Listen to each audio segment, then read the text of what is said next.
ওদালগুৰিৰ ৰৌতাৰ ১ নং ফুহুৰাবাৰীৰ পূব চুবাৰ ৰাজহুৱা কালী মন্দিৰ প্ৰাংগণত অনুষ্ঠিত হয় বিশ্ব শান্তি নাম যজ্ঞ। ৫দিনীয়া বিশাল কাৰ্যসূচীৰে অনুষ্ঠিত এই কাৰ্যসূচী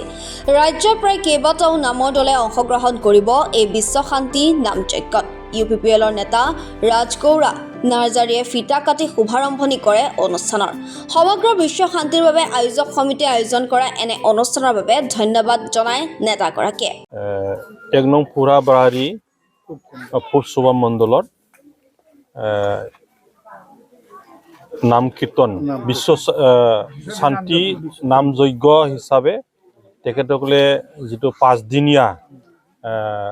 মানে আয়োজন কৰিছে, উদযাপন কৰিছে আৰু এই উদযাপনৰ আজি প্ৰথম দিন আৰু প্ৰথম দিন হিচাপে ইয়াত যিটো মেইন যিটো গেট এইটো বা কীৰ্তনৰ যিটো প্ৰৱেশদ্বাৰ এইটো মানে উদ্বোধন কৰাৰ কাৰণে মোক মাতিছিলে আৰু ইয়াৰ কাৰণে মই যিবিলাক আয়োজক আৰু লগতে আমাৰ প্ৰেছিডেণ্ট ছেক্ৰেটাৰী বা সমাজৰ ৰাইজ সকলোলৈ মই আন্তৰিক শুভেচ্ছা মই জ্ঞাপন কৰিছোঁ আৰু লগতে ভগৱানৰ বা শ্ৰীকৃষ্ণৰ মই আশীৰ্বাদ এটা বিচাৰিছোঁ যাতে তেখেতসকলৰ যি উদ্দেশ্যে মানে অকল নিজৰ কাৰণে নহয়, গোটেই মানে বিশ্বৰ কাৰণে তেখেতসকলে যিটো মানে শান্তি এটা বিচাৰি পেলাই মানে নিজক উৎসৰ্গা দি পেলাই যিটো নাম যজ্ঞ বা কীৰ্তন এটা লগতে ভগৱত পাঠ কৰিব, এইটো ভালে ভালে যাতে মানে সফলতা পায়,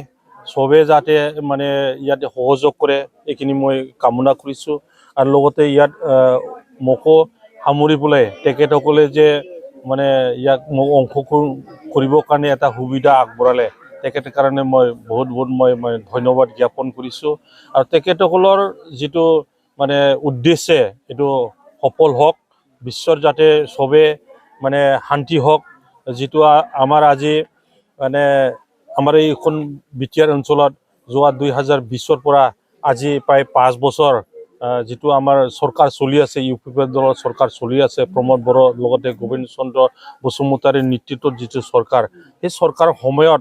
আজি তাৰিখলৈকে কোনো এটা এনেকুৱা বন্ধ নাই, কোনো এটা হাই কাজিয়া নাই, গোষ্ঠী সংঘৰ্ষ নাই, কোনো এটা সংঘাত নাই। এইটো খুব এটা শান্তি পৰিৱেশত আজি মানে ৰাইজে নাগৰিকে জীয়াই থকাৰ কাৰণে এটা পৰিৱেশ এটা পাইছে আৰু সেই হিচাপে আমি এইটো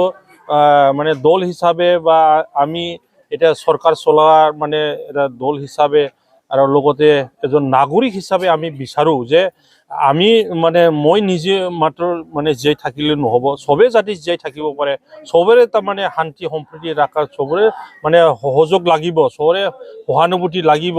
আৰু এইটো যাতে অটুট ৰাখক, মানে অব্যাহত থাকক, শান্তি আমাৰ মাজত মানে ঘূৰি মানে থাকক, মানে আমাৰ মাজতে মানে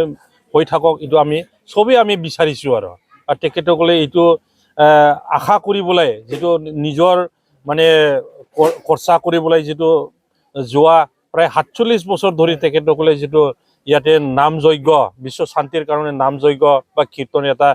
মানে পালন কৰি আছে, এইটো খুব মানে প্ৰশংসনীয় কাম কৰিছে তেখেতসকলে আৰু তেখেতসকলৰ মানে কামনা হিচাপে আজি আমি শান্তি বসবাস কৰি মানে পাৰিছোঁ, যিটো ভগৱানৰ আমাৰ লগত আশীৰ্বাদ আছে আৰু এই হিচাপে ৰাইজে চবে মানে এইটো মানে সহযোগ কৰিব বুলি মই এটা আশা ৰাখিছোঁ। লগতে ভগৱানৰ ওচৰত প্ৰাৰ্থনা জনাইছোঁ যে আমাৰ এই অঞ্চলত বা গোটেই বিটিআৰ লগতে অসম বা ভাৰতবৰ্ষক আমাক যাতে মানুহ হিচাপে বা ব্যক্তি হিচাপে বা জাতি ভাষী চবৰে যিটো আমি মানে নিজা ভাষা ধৰ্ম সংস্কৃতি যিটো আছে এইটো লৈ পেলাই যাতে চবে যাতে শান্তিভাৱে এইটো নাগৰিক হিচাপে যাতে আমি জীয়াই থাকিব পাৰোঁ, এইখিনি ভগৱানে যাতে আমাক শক্তি দিয়ে, ভগৱানে যাতে আমাক জ্ঞান দিয়ে। ওদালগুৰিৰ পৰা মন্টু কলিতাৰ ৰিপৰ্ট, এনি ভাৰত 24।